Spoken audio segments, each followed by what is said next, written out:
So, welcome to our inaugural episode of the Multiverse Lounge. I'm your host, Jibs. And I'm Justice. And we kind of just talk about everything on here. Marvel, DC, Star Wars, anime, sports, our local shops, and my week gold trim. I mean, it still looks fresh. Yeah. You know? At least compared to me. Oh my God. Yeah. But I'll kick it to you, sort of talk about this podcast. Yeah. So, I mean, basically we wanted to kind of create a space where we could talk about this sort of stuff, you know, nerdy stuff. We're both massive nerds, but also sport, which is a really important aspect of our relationship and something we really are passionate about. And again, with this podcast, it's been a bit of I wouldn't say a dream, but like a bit of a passion project between both of us secretly, honestly, for a while, at least for me. Yeah. For, I'd say years. Yeah. And, it wasn't until recently we had these conversations, right, Jibs? Like, to give you some background information, Justice and I have been friends for almost 10 years now. Yeah, coming up on 10 years, yeah. We went to school together. We played sports together. We both love our sports. Yeah, absolutely. And then it wasn't until maybe the back end of our schooling years when we were in that environment a lot together, we sort of started talking about these nerdy things. Yeah, these nerdy things. I think we were both kind of closeted nerds. Maybe closeted something else as well. Okay, let me just preface, I love women. I mean, it's good to preface that. Women. Yeah, absolutely. Yeah. But both probably, during our childhood, secretly nerds. And then it wasn't until, like you said, the back end of school where, at least I started to find out, like, Jim's got deep ball knowledge on these things, I've got man. ball knowledge, He reads bruv. comics. He knows about the superhero stuff. And that's where our friendship really started to grow, I think, especially at the back end of school. And, a lot of the best memories and experiences through our childhoods are with our relationship is just talking about that sort of stuff. You know? Like we went to the movies together. Like we watched Incredibles 2 together. Yes. And then recently we were playing on PlayStation together. We were in a party and we decided, hey, why don't we just go and watch Supergirl? Yeah, absolutely. And honestly, I think the PS5 parties, are a big reason why we wanted to make something like this. I think the conversations and the funny moments we've had in those parties, I think we want to emulate here. Obviously, be a bit more professional about it, you know. If those party chats get leaked, we're kind of cooked, and we'll get cancelled immediately. But no, I think that a lot of those memories I think about so fondly, and something I really am passionate about is this nerdy stuff here. Yeah. You've got Ultimate Spider-Man. You've got the Amazing Spider-Man run, which will be our topic of the day. But yeah, no, that's basically what we wanted to build in this podcast. Just a platform and a community as well to engage just with other people. I think one of our favorite things is just to talk about it, not just amongst each other, but with our friends and just with just people in general. So I'll kick it to you, Jibs. On that topic, we went and saw Supergirl just over 2 weeks, 2-3 weeks ago. Yeah. Just get quick thoughts on it. What do you reckon? Yeah, overall, Supergirl, starring Millie Alcox. I'll give it a 6 out of 10. Yeah. It didn't really do anything special out of the superhero genre. It was kind of just that same formula we've seen before. Nothing bad by any means, but it didn't do anything special or anything outstandingly great. No. A very like I share the same sentiment. Very kind of average. Which is not necessarily a bad thing, but again, 6 out of 10 range. And in terms of like the DCU, a bit disposable. If you're kind of stressing that you haven't watched it, it really doesn't play a massive impact into the grand scheme of the universe. But at the same time, if you're fearful, especially with the reviews and the box office reception, which is quite poor, and obviously people are divisive about this movie, I don't think you should fear, because I think DC have a lot of interesting things coming up through the pipeline, and this doesn't affect the momentum of where DC is going. I wholeheartedly agree pretty much with that statement in terms of Supergirl. It's does nothing special. It's definitely disposable, but it doesn't harm or stop DC. It's just another road bump, and they'll continue to keep building. Absolutely. We'll move on to our topic of the day. Yeah. Which is the up and coming Spider-Man. Spider-Man Brand New Day.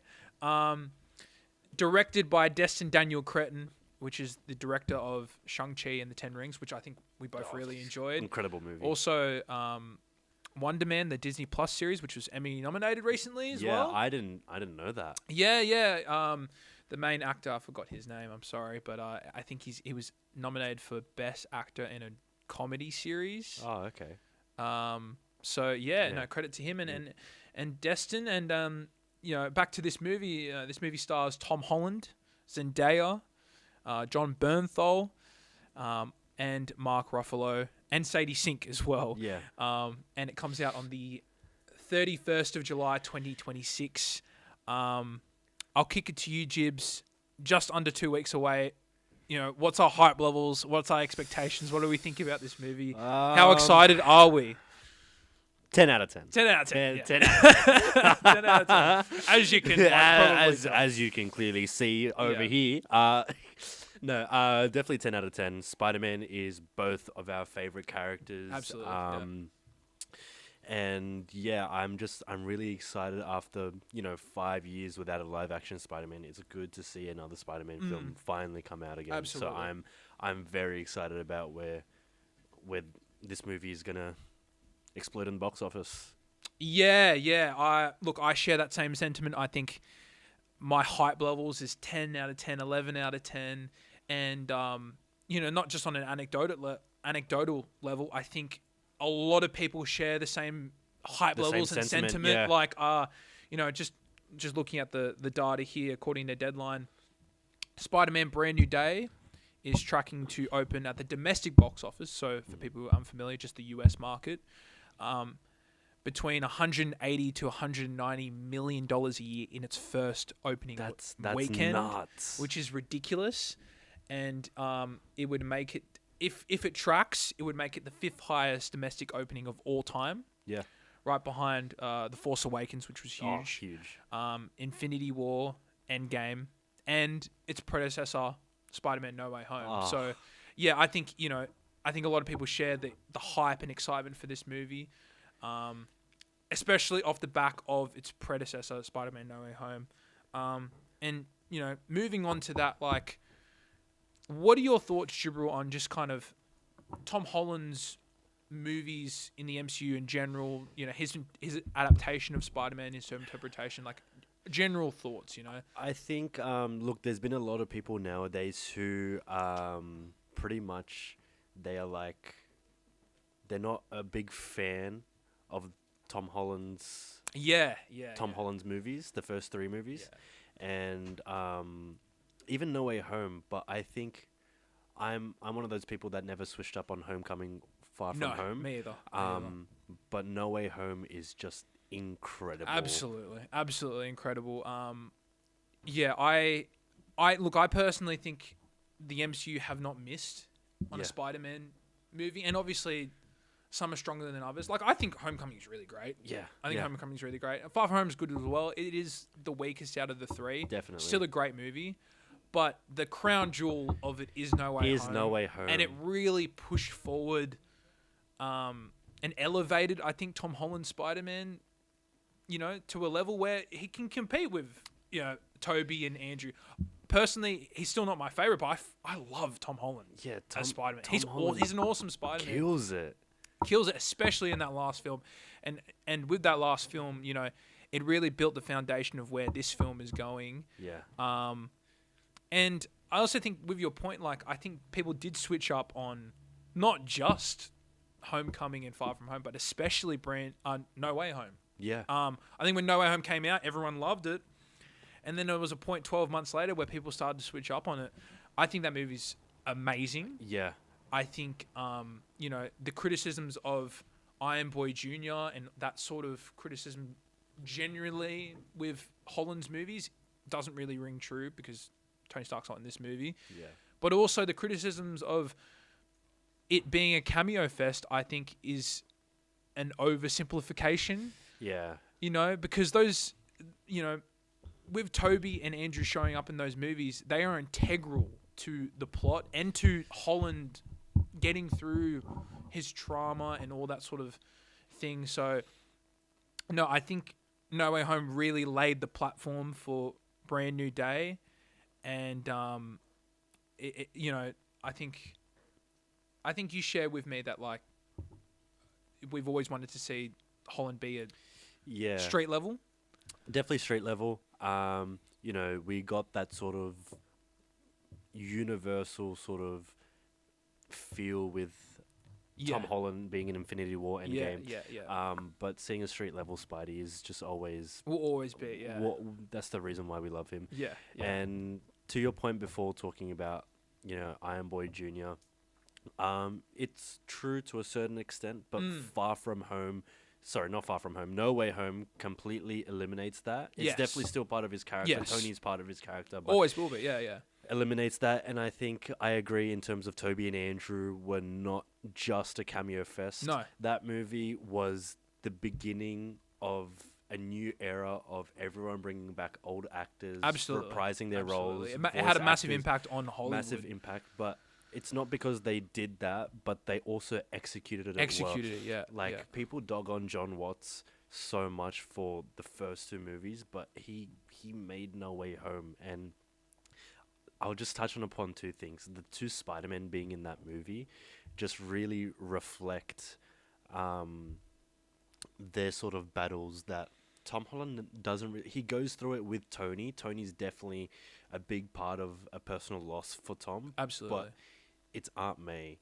Yes, Aunt May is like the Uncle Ben of Aunt May in Tom the Holland's comics Spider-Man. and even games, except for the PS4 game, had never been killed off. No, yeah, it was a massive decision to make, absolutely. It was... No Way Home was pretty much the second sort of medium to do that. Yeah. And it paid off. People love that decision because of where it puts Tom Holland. And...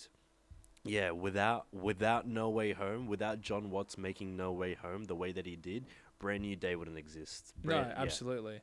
No, it definitely, you know, credit to John Watts and his work to build up Holland's Spider-Man and like you said, like I think No Way Home gets a lot of unjustified criticism, but I think it's a phenomenal movie, and where it leads Peter is into this movie, which looks, you know, from the promotional material, looks absolutely awesome. Yeah.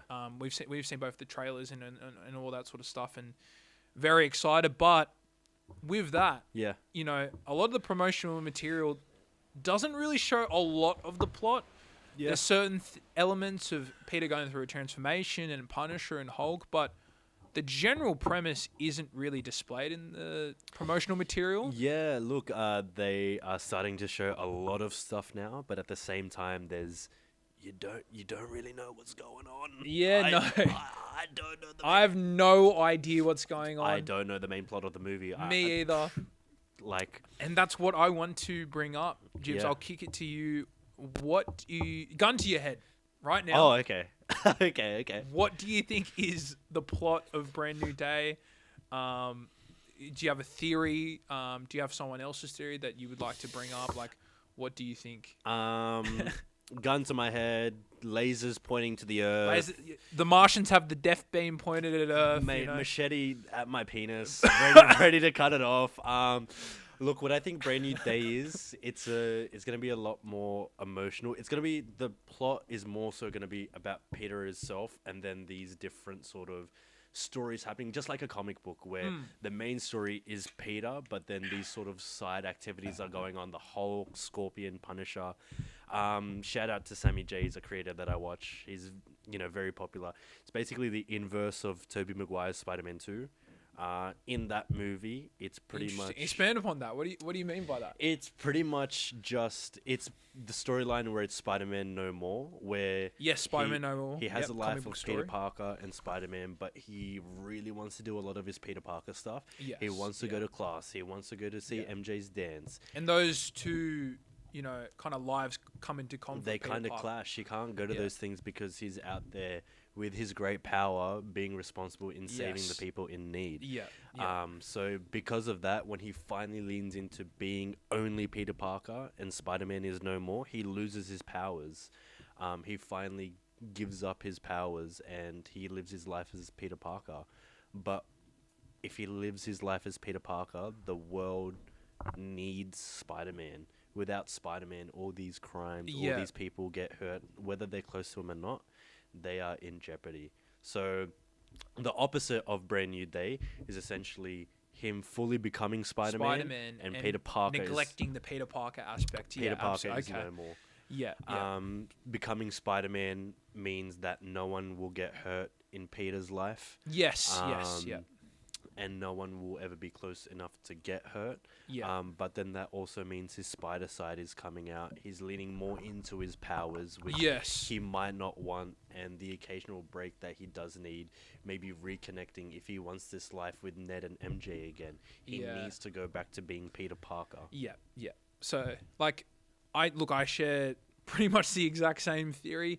I think the whole movie will pretty much signify the importance of Peter Parker, not just Spider-Man. And I think with the promotional material kind of showcasing a transformation. Yeah. Almost something like a mutation. A mutation. Yeah. I think your theory probably seems to be like aligned with mine, where the stress of Spider-Man on top of pretty much no Peter Parker, the lack of a social life or any sort of interaction, is bringing in this stress on his body, and that's what's causing this mutation.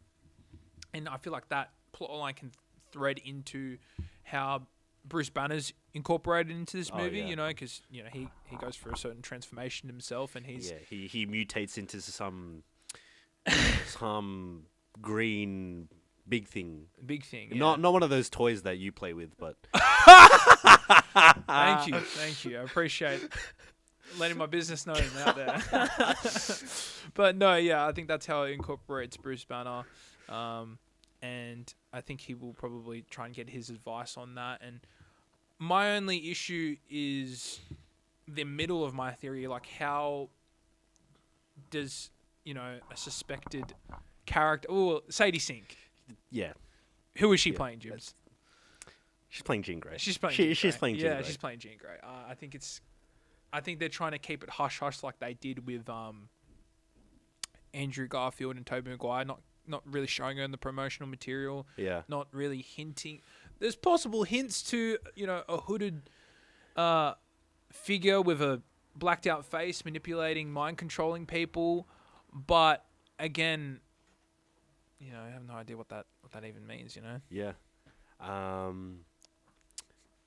What other characters was she suspected to play?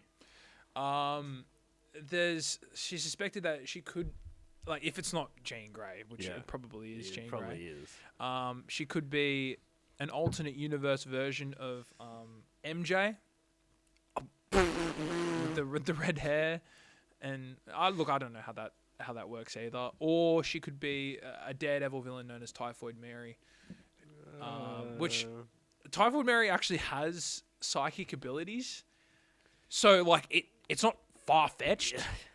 But I don't think they're doing Typhoid Mary, and plus I think it's also known that Sadie Sink is also in Avengers Secret Wars. Yeah, so I don't know why you would show Typhoid Mary in Avengers Secret Wars. Yeah, being confirmed in Secret Wars. Imagine that, just Typhoid Mary, Secret Wars. That'd be so whack. The one to bring Doctor Doom down. That would be so whack. But yeah, I think it's Jean Grey. I don't know how they're incorporating her, but she seems to be manipulating or controlling people, and then she can manipulate me. Yeah, Sadie Sink, bro. Woo! And then that might be how it unlocks Hulk's transformation. I know in the MCU he's gone through similar things where a certain female character with immense power has taken over his mind and caused him to rage out. Jeez, it's like maybe in 2015. someone did that. Yeah. Yeah. You know, who knows? But I feel like that's how it's going to lead into Hulk being incorporated into this movie. And then I think the Punisher is just a byproduct of possibly trying to take the Hulk down and trying to take down some of the street level crime. Come on, Red, where are you? Yeah. Where are you, Red? We got to take this big green thing down. Some of the street level crime in New York. And I'm very excited to see the dynamic between Jon Bernthal and Tom Holland. I've always wanted to see, you know, Punisher interact with more characters, and I think him and Spider-Man is just going to be, I think that dynamic's going to be great. magic on screen. Like, I think that's going to be so awesome. Plus, you also got the Hand in this movie, the Notorious Ninja. The Notorious Ninja Clan shown as the antagonist in Daredevil. And there's also, you know, Tombstone in this movie who hasn't been shown in the promotional material. Hasn't been shown at all. And maybe other characters. Who knows? Leading into that, I'm very excited for Brand New Day, and I think it's going to be very great. My only fear, and this could be a future criticism of the movie, is just incorporating so many plot lines and so much going on that it can become convoluted. Yeah. It is going to be one of the longest Spider-Man movies. I think it's just under 2.5 hours. Yeah, something like that. I think it's 2:26. But still, that can weigh the movie down. And I think there's been known case studies in the past of Spider-Man movies. That's a great way of putting it. Case studies. Notably, Spider-Man 3 and Amazing Spider-Man 2. Of incorporating so many storylines. Like with Spider-Man 3, you've got Venom, you've got Sandman, you've got New Goblin, you've got the conflict with MJ, you've got the conflict with the Bugle, all this sort of things. And that's even though I do kind of like Spider-Man 3, that's the one thing that really weighs that film down. Yeah. Same with Amazing Spider-Man 2. You got Electro, you got Rhino, you got Goblin, you got links to the Sinister Six, you got Gwen, you've got the storyline with Peter and his parents, and that weighs that movie even more down. Yeah. And my only fear that this can be another instance of that in Brand New Day, where they, you know, incorporate so many things and it just weighs the plot down and becomes a bit convoluted. Yeah, no, I definitely agree with that sentiment. But one thing I would say to, I guess, maybe keep in mind or help alleviate a little bit of that stress is they sort of did the same thing in Homecoming, where you had the Vulture, you had the Tinkerer, you had the Shocker, you had Peter, you also had, you know, Tony, you had Happy. Yeah, that's right? A lot. That's a lot going on. They had a lot of different characters, and they weren't just side characters. They were like somewhat, you know, important to the plot. Like important to the plot. Got important to Liz as well. Like Peter's how life. Liz links to Vulture. Exactly how Liz links There's to actually the Vulture. So I see your point. What I would say is at least the MCU, they have balanced having multiple characters, almost like a Civil War type, where they have, how do you have so many characters in one movie? Ensemble. Yeah. Ensemble cast. So I would say the MCU have balanced it before in a Spider-Man movie. Yeah. So that criticism is valid. Like, it can definitely weigh this movie down. Yeah, that's my only fear. Yeah. It's been done before in a Spider-Man movie. Granted, though, I still think this movie is going to be great. And like you said, I have more faith in Marvel Studios than I do with Sony, and they've done it before, and they can do it again. And I think this movie is going to be great. Like, I think it's going to be hitting at an 8 out of 10 minimum. Minimum 8 out of 10. You know? If you think anything else, you're just wrong, mate. You're just absolutely wrong. As Norman would say in No Way Home. Wait, what does he say in No Way Home? I was so curious what you were going to say. Norman's on sabbatical, honey. Norman's on sabbatical, honey. Yeah. No. Yeah, absolutely. But again, overall hype, thoughts. We're excited for Brand New Day. Yeah, I think everyone is excited. It's going to be awesome. It's going to be absolutely so awesome. And I think what we'll do now is we'll move on to our next segment. Our other big passion, sports. Sport, yep. So massive sport fans. Massive sports important fans. Aspect of our friendship, and we love talking about sport. NRL, football, also possibly NBA and NFL. NFL, yeah. And look, you can segue this. What happened over the past couple of days? Look, the last couple of days. It's the World Cup. Yeah, the World Cup. With the World Cup, we had the first match in the semi-finals. We had France v Spain. Yep. Where Spain won 2-0 against France, which I was really surprised about. Yes. I think we were both tipping France to take out the tournament. I think everyone was tipping that. They looked absolutely unstoppable with Elise, Dembele, and Mbappe up front. Yeah, and then the Spaniards came in and said... no. They put the dictator down. They put a gun to his head and put him down. Yeah, that's Mikel Oyarzabal scoring in the 22nd minute from the penalty spot. Yeah. And then Pedro Porro from Pedro Porro goal. 58th minute. Yeah, look, I'm a bit shocked by this result. Yeah. Honestly, I think the Spanish have been probably the best defensive team in the World Cup. And I think Mikel Oyarzabal has been their best player. I know there's, Lamine Yamal going into this tournament had so much hype. 18-year-old, won the Euro 2024 with him being like a 16-year-old. He's just been killing it in the Champions League and the La Liga. But Mikel Oyarzabal has been their best player. In 7 matches, he scored 5 goals and had 1 assist, and has been a gun for Real Sociedad for years. If you know ball, if you know like ball. Me, realistically, I don't watch the Liga. I just know from FIFA. I think most people. I don't think I've watched a single Sociedad game. If there in is my a life. single one of you who actually I know there's definitely people who do, but if there's people who actually sit down and I'm gonna turn on and watch La Liga, let alone Real Sociedad. Let me know. If not, just go sit in the closet. Go back. Go back in. Seriously. But no, he's been a gun for them, and honestly, I think people have been sleeping on Spain, and myself and Jibs included. Yeah, because I just looked up. They've won consecutive 37 matches. What? Oh, they've gone unbeaten. Sorry, not one. That would be ridiculous. They've gone unbeaten 37 matches consecutively, and that is the international record. I feel like that's flown under the radar. That's flown under the radar. No one's talking about it. I don't see a single headline about it.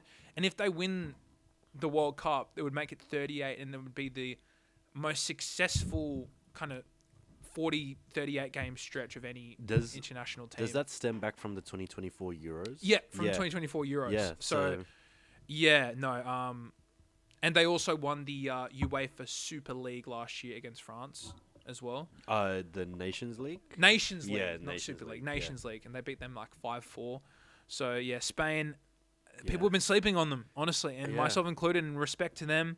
Yeah. They've conceded 1 goal all tournament. That's incredible. Ridiculous. Got the best defense, probably in the tournament. Cucurella, Laporte, Kubasi, who's a 19-year-old. And I don't watch Barcelona, but this guy is an absolute weapon. He'll probably be in the tournament team 11.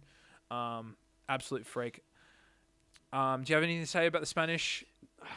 I probably the same thing where I probably slept on them. I didn't. I just didn't know. I didn't know they were this good. I was just Spain. They have no Iniesta. They have they're not Iniesta, that team. No Xavi. They're not the team they were. No in David 2010. Villa. They have people like Ferran Torres who he played at Man City, and then he's at Barcelona, and he's been ridiculed for having a lot of missed chances.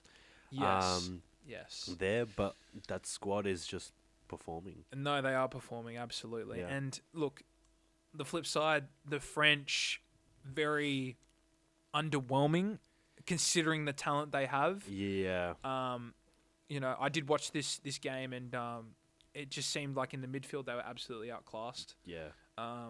Honestly, Rabiot, Tchouaméni, players like that were just, Fabian Ruiz and Rodri were just running circles around them. Honestly, they could just the French just could not get the ball off them. And I think tactically, Didier Deschamps was kind of, I think he was out coached this game. Yeah, and that sentiment is shown in the post game interview from Mbappe. He says in an interview post game that we were 3 against 2 in the midfield, and that's hard. He said we didn't play the game we wanted to, technically, tactically. And he said, because they are better than us at controlling the game, and we didn't manage to do that. We were too sloppy technically, and we could not hurt them when we could have. So Dictator Mbappe. Dictator Mbappe showing out, you know, and kind of letting known his frustration. Granted, this is Didier Deschamps' last game. He is stepping down as French manager, and I think there's rumours that it's Zinedine Zidane's the next coach. Oh, so I think if Deschamps, that's the first I'm hearing it. If Deschamps he's stepping down. Then I think Zinedine Zidane's been waiting for this French job for so long. Yeah, he has. Yeah. I don't think he's taken up a job since he left. Real the second time. And that's scary to think because they have such a young, talented squad. Yeah. Like I said, Dembele, Elise, Mbappe, Desiree Doué, Bradley Barcola coming off the bench. Like, just stacked. Ryan Cherky coming off the bench. Like, they had the most stacked squad in the World Cup. And they're very unlucky to not go through. I thought Luca Digne was quite poor. He got found out multiple times. I think he gave away the penalty in the 22nd minute. Yeah. He asked the ball to score, and then he got found out by Lamine Yamal multiple times. Lamine Yamal had a better game. He had a better game. There's been a lot of criticism with him. He's been a bit quiet. Yeah. Granted, even though they've gotten to the final, he has been quiet. But this was definitely his best game. Unlucky to not score or an assist, but you know he has been a bit quiet due to his standards. You know. Yeah, from his own standards. I also thought Dani Olmo had a great game. He had an amazing assist for Pedro Porro. Oh, that Pedro Porro goal. Oh the link-up play from the Spanish. Messi-esque. Messi-esque. We'll get to Messi. But yeah, the Spanish just too good. Do you want to kick it to the next fixture, Jibs? Yeah, well, I'll tell you this. It didn't come home. It didn't come home. It didn't come home. It did not come home. Like in the song, It's Coming Home. It's coming home. 30 years of hurt. Well, it's turned into 60 years of hurt. Yeah. If it's not Australia, then so Argentina have defeated England 2-1. We were backing England. We thought it was coming home. Them, and for a minute, we thought it was coming home. For a long stretch of that game, we thought it was coming home. Until I think someone substituted Gareth Southgate into the coaching into the dugout. Look, I wouldn't be surprised if it was like a Scooby-Doo thing and someone takes off the fucking Tuchel mask and it's Gareth Southgate. And it's Gareth Southgate, and he would have gotten away with it if it wasn't for that meddling Lionel Messi. But no, Anthony Gordon scoring in the 55th minute, a beautiful cross from, I think it was... it was a young guy. Thingo. I can pull it up. England squad. Michael Rogers. Michael Rogers, beautiful cross to Anthony Gordon, kind of a late run to get in behind the right back. I don't know who the right back for Argentina was, but it was a great goal.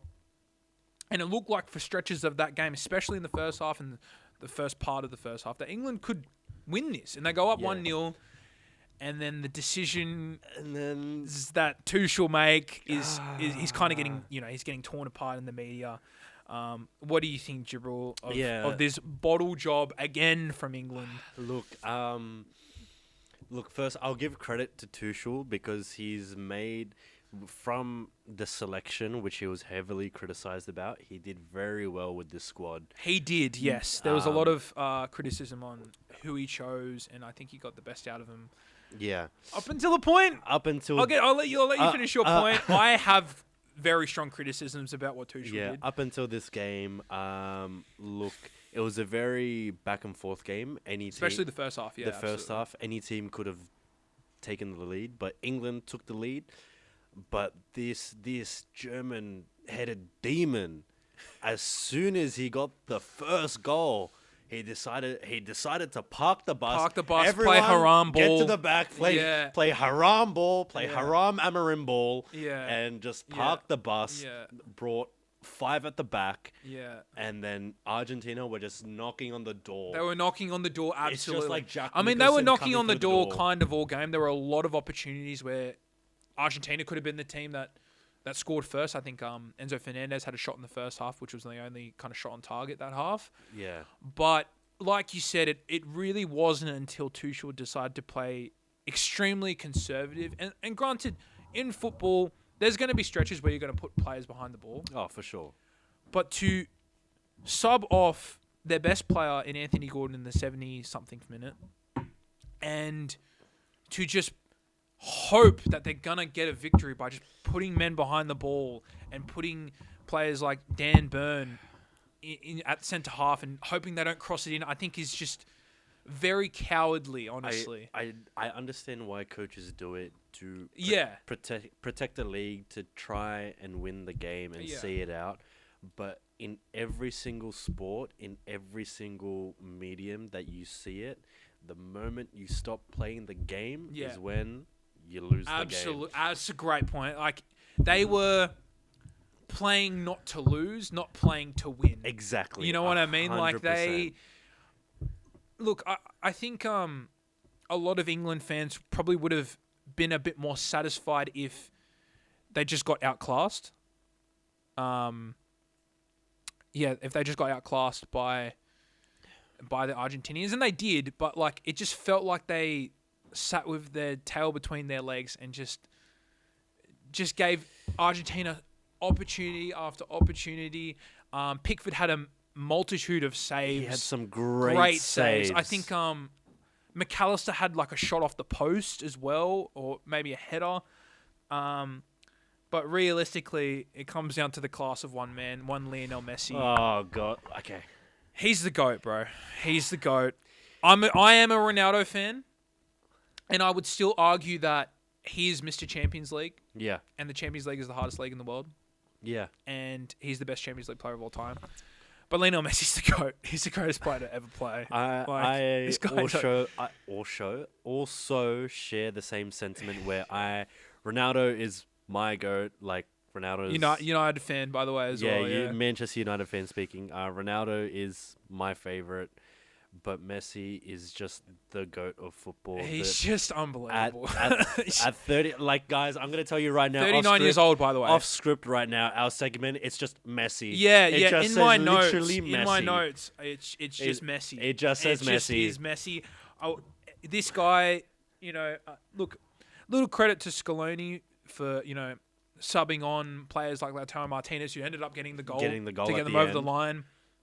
And but Lionel Messi, playing at that right wing and whipping in crosses with both his right and his left foot, ridiculous. Especially considering a lot of these Argentinian players aren't very tall. Yeah, they're not. They aren't very tall, and they were getting over players like Dan Burn, who were like 6'3", and like John Stones as well. Yeah, experienced players, and even in that first goal with Enzo Fernandez, a beautiful strike as well, coming off that corner. That just what rocketed. Attracted so much attention was Lionel Messi.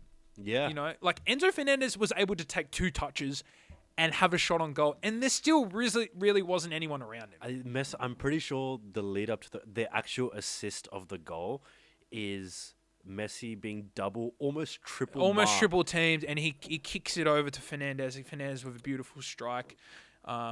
And then, obviously, the killer in the 90th minute stoppage time. Messi he takes them on. He takes on a double team. Yeah. Beats both of them on the outside. He gets past Spence, I think. Yeah. Gets on the outside Puts of both a beautiful cross on his right foot. And the positioning as well, also of Lautaro Martinez. Yeah. To get in behind John Stones and in front of... Was it Konsa?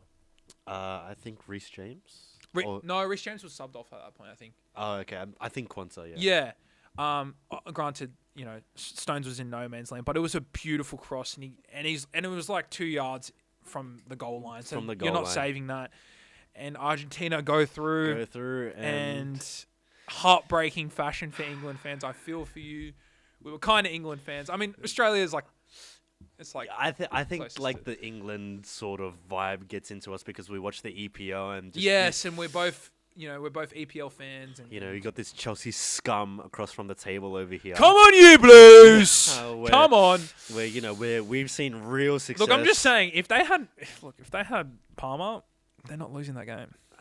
I mean, look, if Rashford comes on, he did come on with like 2 minutes left. He did come on. I think kind of ghosted in that game. You get a little bit of Lingardinho in there, Oh man, Lingard, yeah. But Yeah. Amazing game though, very entertaining. Yeah. And Argentina go through. And it looks like you'll have the World Cup final. Yes. In Australia, it'll be Monday morning. Monday morning, 5 a.m. Yep. Yep. So I think I will look. There's not a lot of matches that I've woken up for. 5 a.m., 4 a.m., maybe sometimes 3 a.m. Yeah. This game I will wake up for. Yeah, It's same the here. World Cup final. World Cup The final. biggest match in. Just quickly predictions. What do you reckon? Just just slightly before we end this episode. It's basically the best defensive team versus the best attacking team in the tournament. Yeah. Look, I've gone against Argentina this whole tournament. I think Argentina will take it out again. You reckon? I think they just. I'm so torn. Yeah. Personally speaking, because I've gone against the Spanish all tournament. Yeah. Yeah. Just because Lamine Yamal has had a bit of a quiet campaign, and I think if you want to win, you need your best player to be the best player. But yeah. But Oyarzabal stepped up, and they've got the best defense.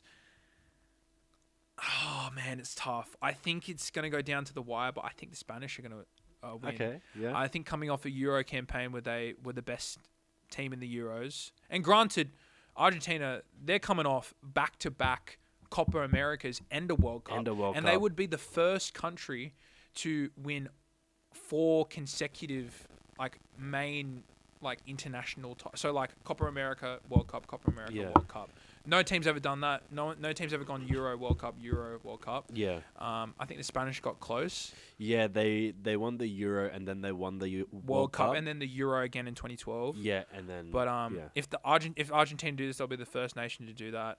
But I just think the Spanish just have been so good, and I just think this Argentina side... Granted, I didn't back them against England, so I could be wrong.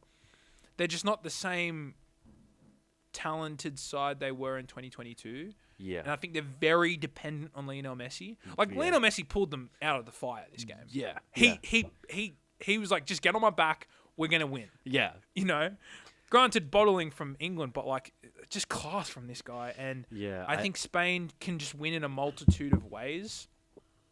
But again, it can go either way. Yeah, I just think the fact that Messi has now reached his 3rd World Cup final. That's insane. That's ridiculous. His 3rd World Cup final. This guy's OD. I think it's finally clicked into the Argentina squad. Now that they're at the final, they're we have to... Before in 2022, it was we have to deliver Messi his World Cup. We have to... Yeah, there was definitely that sentiment, especially how heartbreaking the 14 final was, where it went all the way to stoppage time. Amazing goal from Mario Götze and Germany win. Yeah. There was definitely a feeling in the 2022 campaign of we need to win this for Messi. And everyone was all in. They had an amazing win against the Netherlands, and they won against France in penalties. So, I don't know. This game can go either way, but I'm very excited. I'm very, very excited. Very excited. World Cup has been very good. It's been very, very good. Very good. World Cup, for sure. And now we'll transition over to our other main sport that we watch here in Australia.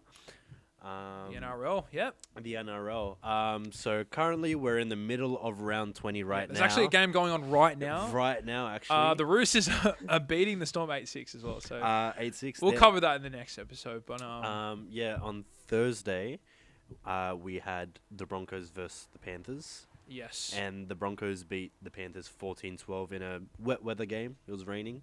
Yeah. Tell me a little bit about both teams.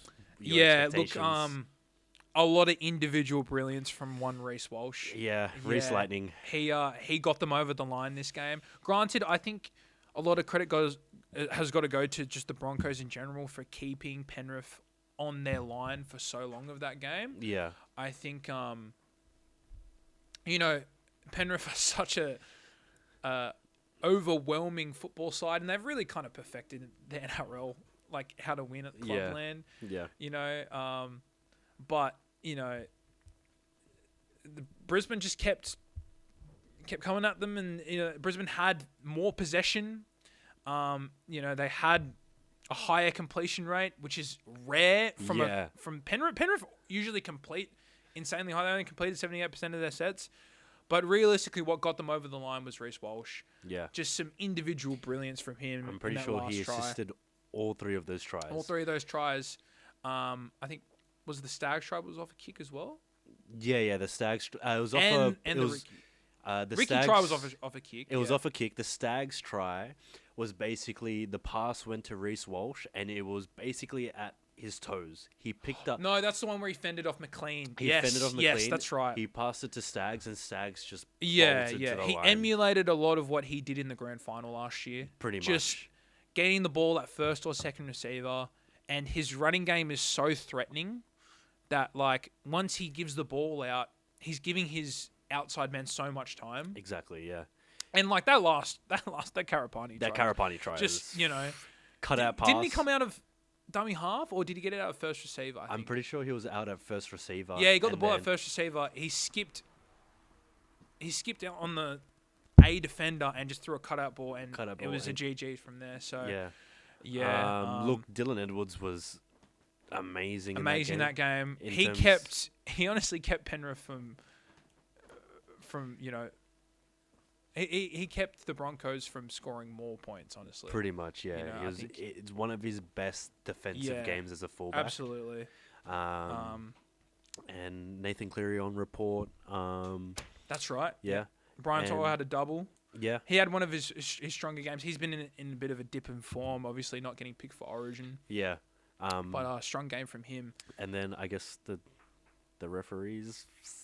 Yeah, oh my God, the referee in this game is basically, long story short, abysmal in this sport. Performance. I think the refs just in general in the NRL have just been very poor this year. Yeah. Strong performance by the Broncos keeps their finals hopes alive. Yeah. They basically got to win every single game from now on. I think their record is 6-13, is it? Yeah, that's kind of diabolical. Yeah, they're sitting at 13th. On what is it? Yeah, 6 wins and 11 losses. Yeah. They basically got to win every game from now on, and they also got to hope that the Raiders stop winning games, the Bulldogs stop winning games, and Melbourne stop winning games. Yeah. And one of these teams like Manly or the Cowboys drop out of the 8. So it doesn't look very likely that they're going to make it, but like they've just got so much talent, and they probably deserve to be in the top 8. They've just been very inconsistent this year. Inconsistent. So we'll move on to the next game. We had earlier today, actually, the Sharkies and the Knights. The Sharkies beat the Knights 20-18. 20-18. The Knights back-to-back losses as well. Yeah, for not the first time. Oh, it might be the first time. Might have been the first time this season. They haven't lost many, and I got to give credit to Holbrook for turning that team around. They were the wooden spooners last year. And now they're in the top. Well, they've dropped out of the top 4 now. But they're basically in the fight for the top 4. They're in the fight for the top 4. Cronulla push into the top 4. Cronulla are looking pretty good, I'm going to be honest. Yeah, Cronulla they're on a winning streak, and they kind of... Yeah, they're low-key they're looking flying. very, very strong. But I feel like here's the thing with Cronulla. Cronulla is the same song and dance every year. They play like this in the regular season, and then when it comes time to finals, they might win the first game, but after that, they usually lose. So it's great to see that consistency now, especially it's very important to get consistency in the back end of... Backstretch, yeah, absolutely. Back end of the year, but I guess the Sharkies get the job done again. Get the job done again against Newcastle. Honestly, look, credit to Cronulla. I think they've been to back-to-back prelims and been unfortunate to not be in a grand final. They've kind of been in amongst premiership contention for the last 4 or 5 years. Yeah. But like you said, like a lot of these games, they're really not going to get much credit unless they win at the back end. You know? So credit to them for pushing into the top 4, and they've pushed Newcastle out of the top 4. Yeah. Just looking at the stats here, quite a close, 50-50 possession. They were both completing at around 75% completion rate. and yardage battle's quite close as well. But yeah, no, just a classy victory from Cronulla. Yeah. Didn't watch much of this game. Didn't watch much. Didn't of watch any of this game, only actually. Only I think we're laughing about this, I'm going to be honest. But I think because, like, the overall talking point really is, like, Cronulla, they're not going to be judged unless they... Until it comes finals Until time. it comes finals time, really. Yeah. So, we either of us didn't watch this game. we're laughing. We have this Novocastrian friend, which, like, your team's okay, I guess. Yeah, well. And the Sharkies... We done yours up last week, so let's freaking go. And the Sharkies look... Come on, South. Personally, not really a big fan of the Sharkies in general, so No, I couldn't really care less about all those dogs who live in Cronulla. No hate to our Cronulla fans if you do watch this, but I'm sorry, I don't really like Cronulla. Yeah. But we'll move on to the next game that's happening right now. Right now, Which is the Roosters. We didn't time the scheduling of this episode quite well, but that's all good. Seems like the Roosters are winning 8-6. Yeah, they're winning 8-6. I'm not going to pull up the game, but I do kind of hope Melbourne win. Melbourne need a win. They're making a push for the top 8. Yeah. They've had a very underwhelming season as well by their standards. Yeah. I can't even remember the last time they missed out on the 8. The last time Melbourne were this bad in a season was over 25 years ago. Yeah. So that just shows you the longevity of Melbourne as a sporting organization. Yeah, one of the great Australian sporting franchises, but I always compare them to the All Blacks. They're just that longevity. Yeah, absolutely. Yeah.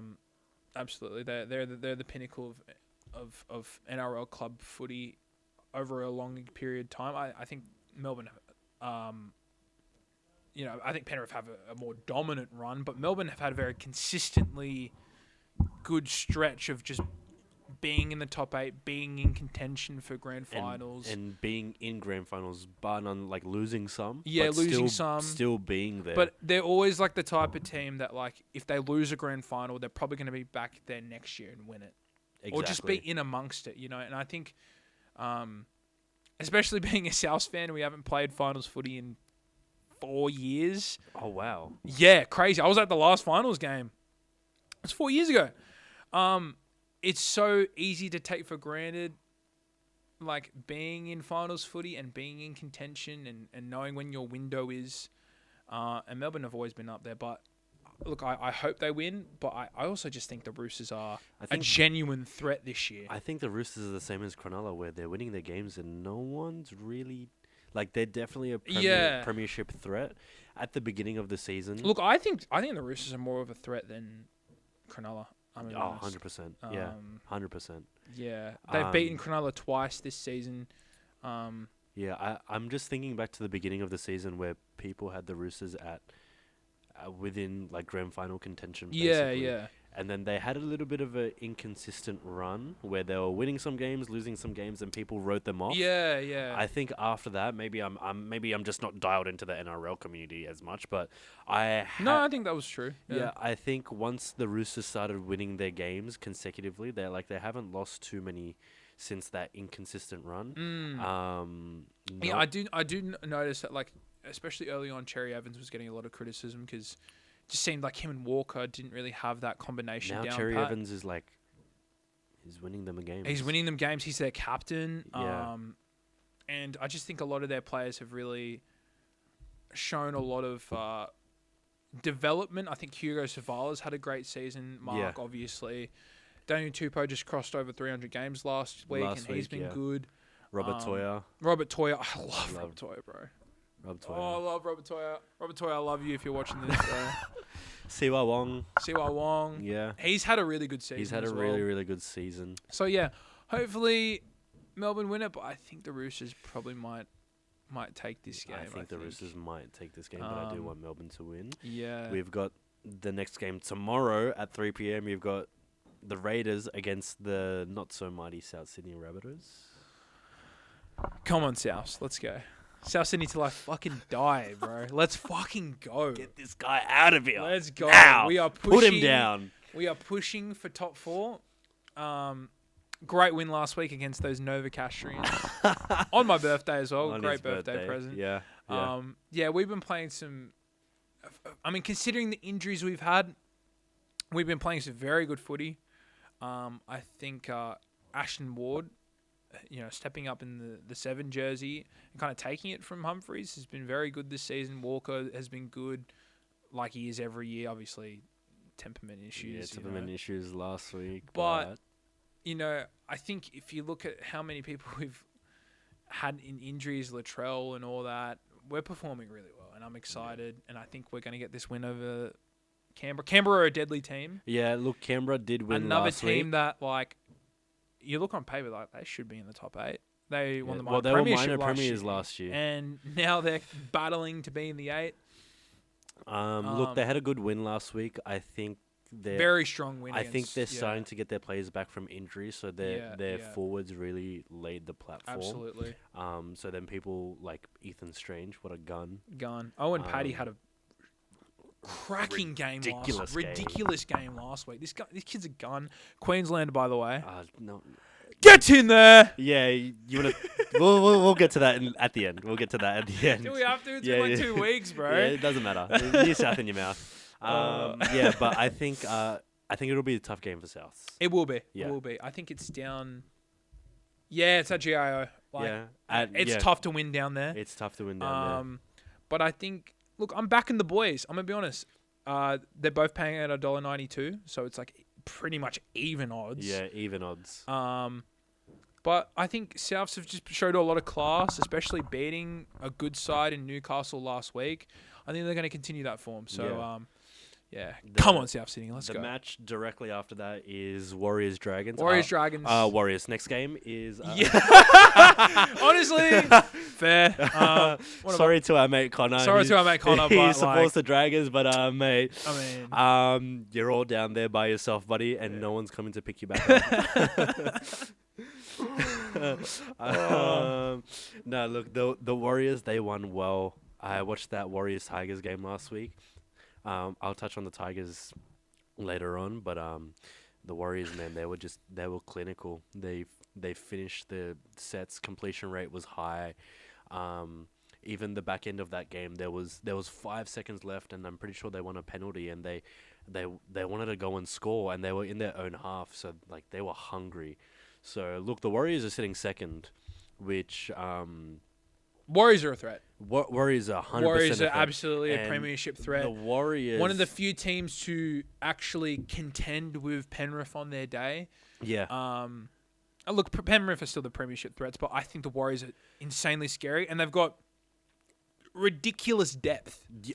Ridiculous depth. If you look at their side, right, they've got Luke Metcalf in reserves. Their bench is Sam Healy, Stowers Smith, who's had a great season, Vaimanga.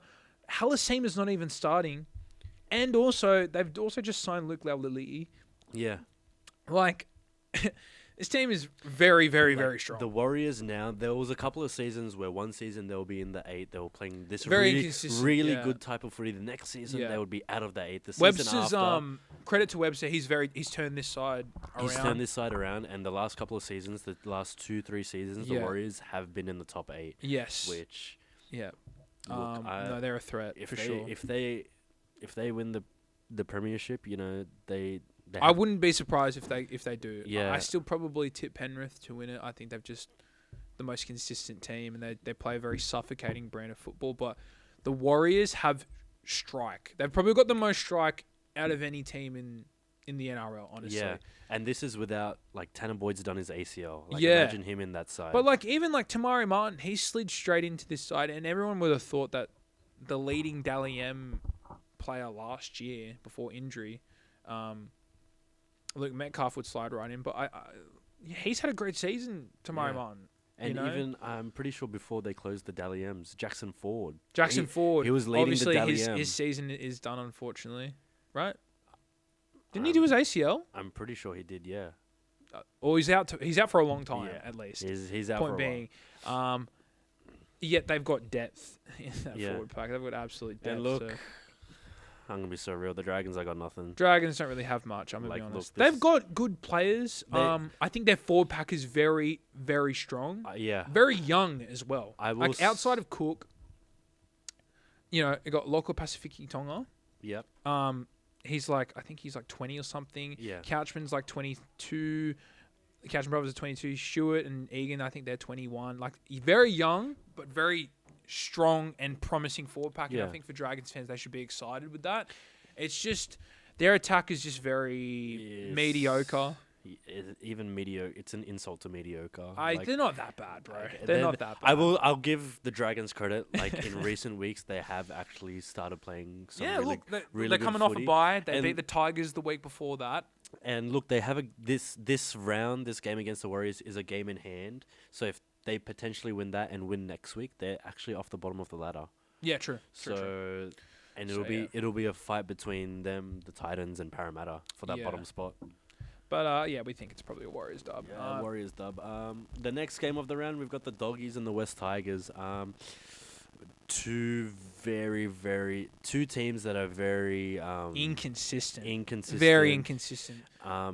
Two great squads and have a lot of talent on both ends, but struggle to find consistency. And I actually don't know who's going to win this. Look, the West Tigers last week, if they need to show up this week, last week against the Warriors, the West Tigers were just not. They were just not in the game. Their defensive line was just, they weren't moving up. They didn't have a line break until, I believe, the 70th minute off. Yeah, wow. Because I was watching that game. Jerome Luai, he just got a offload and he just broke the line through.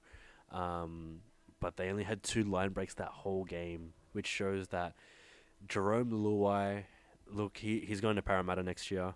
But he just needs to deliver for the West Tigers by the end of the season. I think maybe they can still make the top 8. I'm not sure about Yeah, they're in the contention. I'm not sure about the math on that, but Jerome No, Luai, they can. They're equal with the Broncos, right? And the Broncos can still make it. Potentially, yeah. But I think this is where Jerome Luai, for these last 6 rounds, he needs to step up more. Absolutely. More and than been ever. A lot of headlines around Jerome Luai. He's obviously not playing for the Tigers next year. Yeah. I think he's going to the Parramatta. He's going to Parramatta, yeah. So yeah, he definitely needs to prove himself. I haven't been watching the Tigers a lot recently, but they're coming off 2 losses in a row. Yeah. And I think the Bulldogs are also coming off a very devastating loss as well. Yeah. Yeah. So I don't know who's going to win this. I probably am tipping the Tigers just because I think Stephen Crichton, despite being injured and having a bit of a down year, it's been his worst year, is such a leader for that team and so important for that team. And I'm still not convinced that Lockie Galvin is a 7. No. And I don't want to dogpile on him because he's a very talented player. Yeah. But I think interjecting him last season was definitely a mistake, and it's ruined the momentum of the Bulldogs, who were a genuine premiership threat. And granted, like, him playing 7 doesn't mean that the Bulldogs have forgot to start tackling and stuff like that, you know? But I do think it's a byproduct of the dysfunction at that club. And granted, the Tigers have problems as well, but I think there's more class in that side with Luai and Dewey than there is with the Bulldogs. Like, but granted, it could go either way because both teams have been very inconsistent. So curious to see how that game's going to go. I think the Dogs might take it. They do have Sean O'Sullivan coming in at 6. At 6, I think he's a bit more of an organising half, though. He should, even though he's wearing the 6 in this game, I really hope he's the more organising half. Yes, and Lockie Galvin takes more of the 5A. Look, Matt Burton is at centre, but I think he's also been unfairly, like, he's still in the starting squad, but he was also their best 6. He was their best. He was their best 6. He wasn't really doing anything wrong. No. You know, he used to do a lot of the kicking. Now, when Stephen Crichton was there, he's injured now, but Stephen Crichton took the kicking away from him. So yeah, I also think Burton I know he won a Dally M at centre, but that was 5 years ago, and I just don't think he's the damaging ball-running threat that people think he is. Yeah, I think he's a very talented player, but I think Penrith I think he's a 5'8". I think he is. I think he is a 5'8", and like when people think of him as a centre,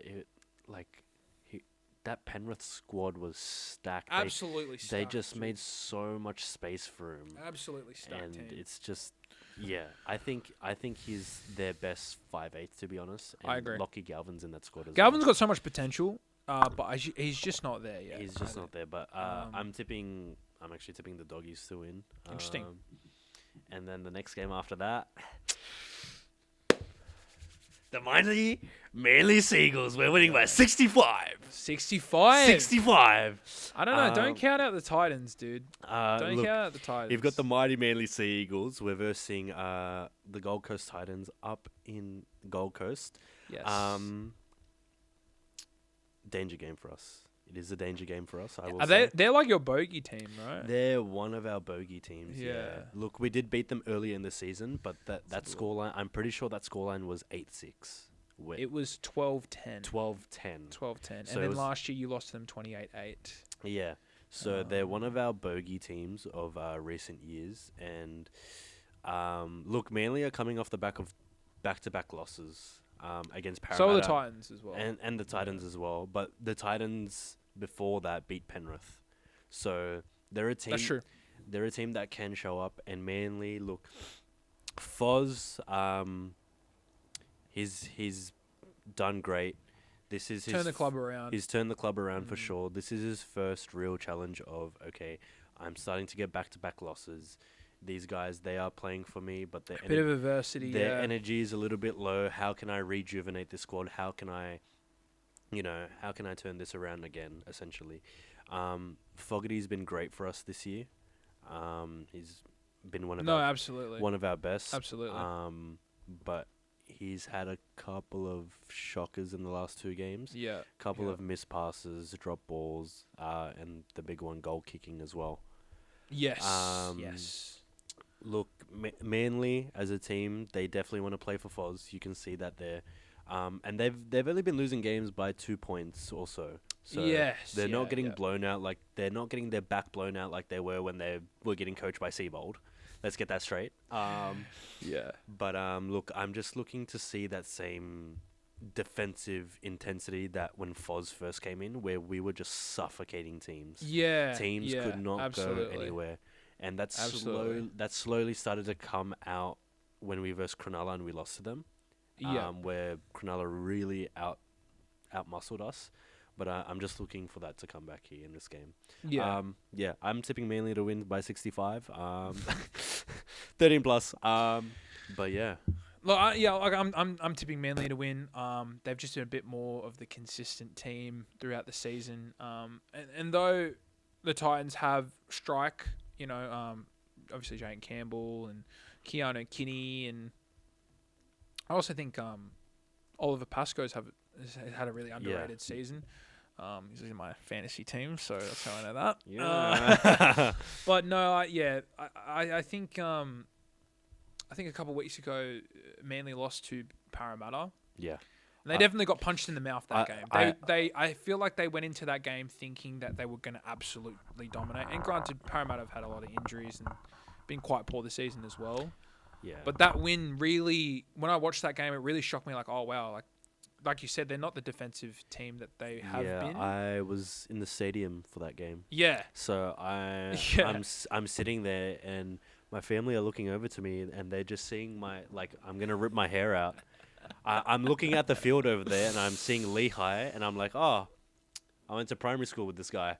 Yeah. I could have been like you. I could have been the starting half. But look at me. I'm some random chud sitting in the stands. A little bit of Manly. No. That's fair. Like I think it will be a challenge for Foz to go through a bit of an adversity now that they're starting to drop points and lose some games and win some games. But Manly will probably win this, honestly. Yeah, look, we're in a similar position of like the Broncos in Melbourne, where we need to make sure we win these games. Yeah. Otherwise, Well, you're sitting at 9th, just outside the 8. Yeah. The Cowboys are kind of like losing to the Cowboys last week was very tough. very tough. Yeah. Because you lose points and you give them points and they enter the top 8. But they also, transitioning to that game, they've also got a very tough game against the Dolphins, 7th and 8th. Yeah, and Probably, I think the Dolphins take this. You think so? I think coming off the back of a 66-0 loss against Cronulla, they've done this. They did this earlier in the year with Manly, where they got absolutely belted by Manly. They came out for the next maybe 6 or 7 weeks. The next couple of weeks, 7 weeks, where they were defensively solid, and I'm pretty sure they won all their games in that stretch. Yeah. If not close to all their games. I'm tipping the Dolphins to beat the Cowboys in the game after Manly. This might be my rogue pick. I think the Cowboys are going to win. I think the Cowboys are going to win. I think they showed a lot of class against that win against Manly. I think they did. I think Clifford's had a very underrated season. Oh yeah. Clifford's one of their best. He's one of their best players, absolutely. Yeah. And Drinkwater, obviously, consistently one of their best players.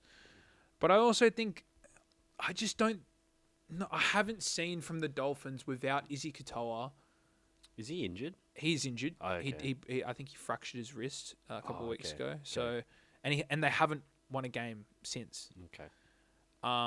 Their attack just looks very flat, and there's no discredit to Bradley Schneider, but he's just not the same player. Like Izzy Katoa, I rate this guy so high. I think he's the next Cleary. I think he's that good. The way he straightens up the he attack, is the best player at straightening up attack and isolating defenders. He's Nathan Cleary is one of the best halves in terms of structure, digging into the line and telling players what line to run.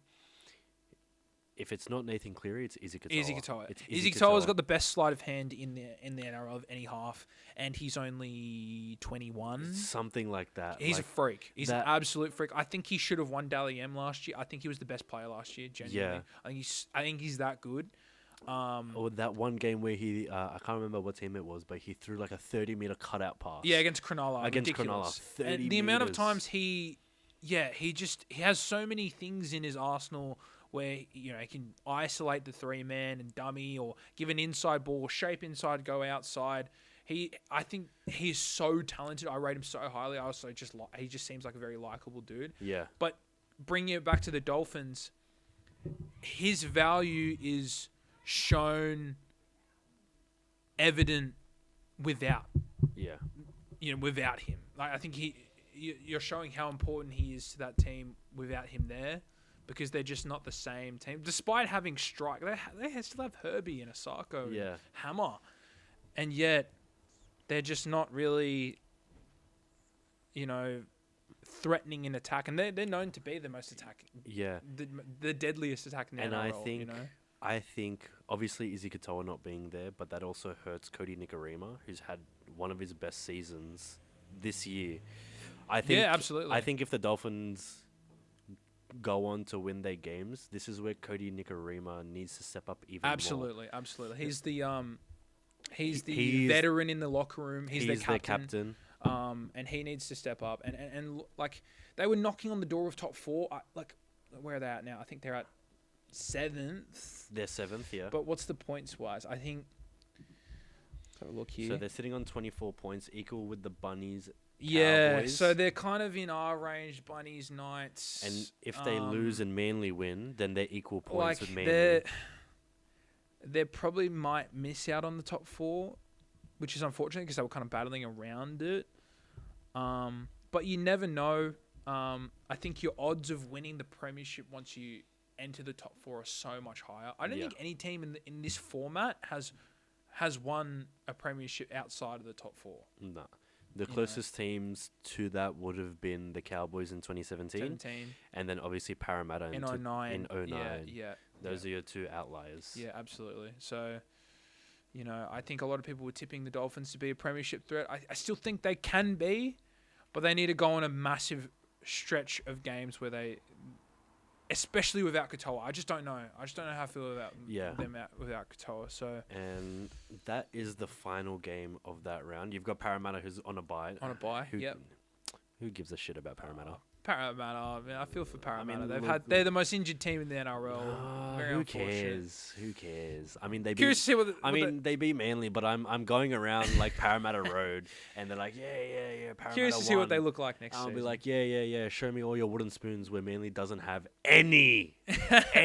When was your last premiership? Yeah, it was before you and I were born, brother. That's true. Yes, they've gone for the longest premiership drought. I think it's like 40 years or something.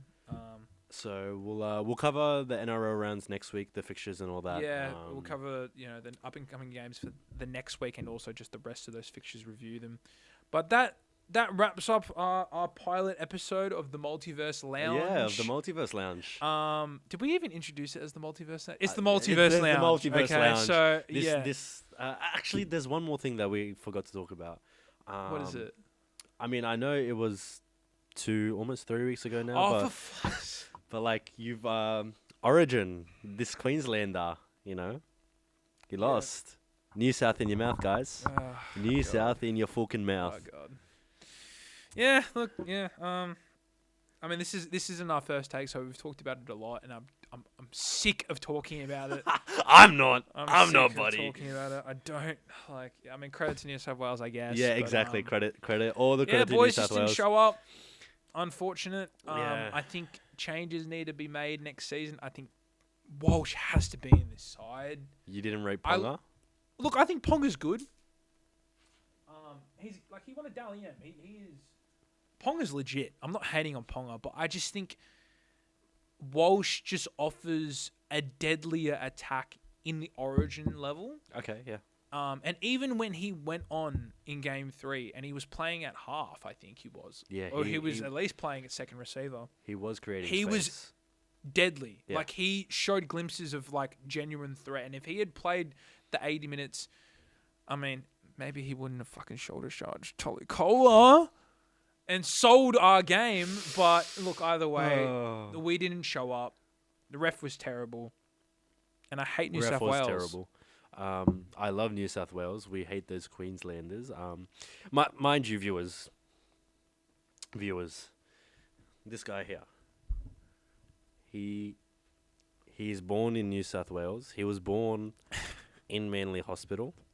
This ripe old 24-year-old bloody Uso, this Samoan dog, born in New South Wales. And he goes for Queensland. Like, Queensland. What in your right mind makes you think that you want to do that? You don't do that. Oh, well, there's always next year. Well, yeah, New South in your mouth. And I guess that's what I forgot. Yeah. So we're wrapping it up. We're wrapping up. Thank the you so much Lounge. for, if you are watching this, the 5 people that are probably watching this, for joining us. The first pilot episode of the Multiverse Lounge. We really enjoyed it. Yeah. We're excited what we're building here, just to talk about sport and nerdy stuff. And yeah, for sure. And build a bit of a community. Like we want to create discussion in the comments about sport or about Spider-Man or about whatever the topic of the video is, or maybe not even the topic of the video, just what you were interested in. So please comment, share, like, do all that sort of stuff. Yeah. In the next episode, we will be talking about our most anticipated projects of 2026, or even just recapping stuff that has come out. Like this week, The Odyssey had just come out. We'll be talking about that. Avengers Doomsday, obviously, Dune, Wolverine, GTA 6. Very excited for that. So we've got a lot of stuff coming through the pipeline. But also, if you want to see something, let us know in the comments, or just let us know. Any questions? Comment your thoughts, and sponsors. Sponsors. Yeah. If you are by chance watching, Oxy Shred. Oxy Shred, you know, a little bit of Gatorade. I know Jade and Leanne got a drink. Where's my drink? Bro? Yeah, I mean, this guy over here. Multiverse drink, bro. Multiverse Yeah, the Lounge. Multiverse drink, you know. This guy loves his Gatorade over here. Oh, I love my Gatorade. Yeah, loves his Gatorade's Gatorade. just You know, I'm more of a Powerade person, but you know, I've got a best friend who loves Gatorade, especially Gatorade's after a night out. You know, it's so good. It's the best Yeah. drink. But that wraps us up. So thank you so much for watching. Anything And- to say? I guess I just want to preface in the beginning of the episode that I love women. I'm not. Oh my fucking I'm God. not. Yeah. Okay. And I guess we'll see you in the next episode. See us in the next episode. Signing off. See you later. Thank you.